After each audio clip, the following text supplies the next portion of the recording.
Even if you do not get post-traumatic stress disorder, if you've been through a trauma, a major trauma, it arouses you. And anyone would dread that this could occur again.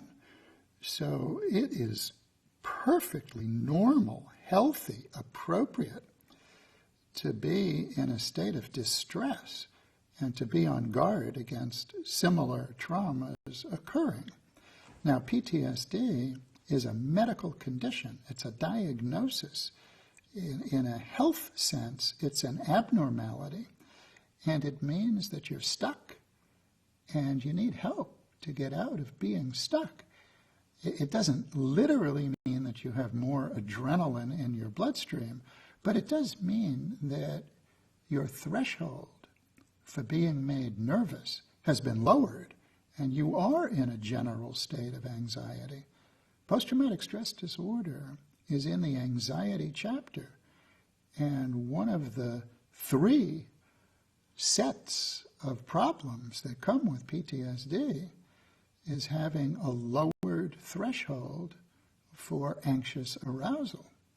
But in general, it's the sympathetic and parasympathetic nervous systems, and they have central components. So there are brain centers that activate nerves that go throughout the body. I think it is instructive to think of these 2 systems. One of them, that's called the sympathetic nervous system, is that part that equips us for fighting or for fleeing. So nerves that go to widen the pupil so you take in more light, that nerves that go to the circulatory system so that your heart pumps more quickly and sends more blood to your muscles, and the diversion of blood flow from the gut to the muscles. All that is part of the sympathetic nervous system. We're turned into a machine for fighting or for fleeing.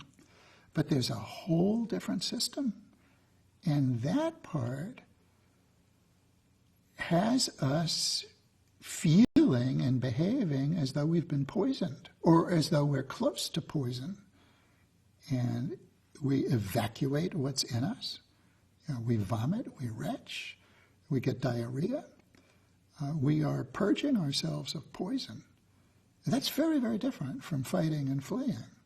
But anyone who's been seriously distressed, very close to death, or hearing horrible news, they sometimes collapse, they sometimes throw up, and this is all a function of our wiring. Some of it is in our brain, a lot of it is in the rest of our body, and just realizing that here is your body doing what it ought to do in certain states of grave danger, but then doing it too much, then doing it when it no longer is appropriate. That's the stress response.